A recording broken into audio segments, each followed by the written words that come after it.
What are some things that people should consider maybe when buying a house, but then also maybe just setting a budget for their household? Well, first, create a budget. Okay. Because I would say most people don't actually have a budget. The second most powerful thing you can do after you create a budget is actually track your spending to it. Because typically we build a budget based on how it should be, not how it actually is. Yeah. And so when you track your spending, you're able to like adjust and move and maneuver things. The next thing would be an emergency fund alongside that down payment.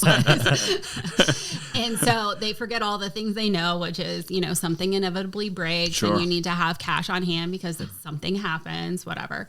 So those are probably my two top things. And then from there is like really figuring out what you actually want, because I feel like in this area specifically, it's kind of keeping up with the Joneses, where it's like we want what our parents have and we want to do it at our age. And we forget that like that they amassed this wealth over like 60, 70 years. And we're, you know, in our 30s being like, oh, I want to have the RV, the home, the beach home, this, that.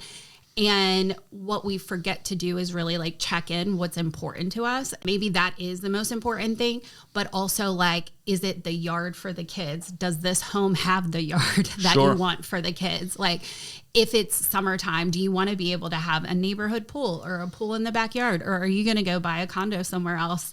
And these were all things I did not think about when we purchased our home. And we also had another kid that was loved, but not in the original plan. But if we would have sat down and really like thought about what was really important to us, maybe we would have made different choices in the front end so that we wouldn't have to move.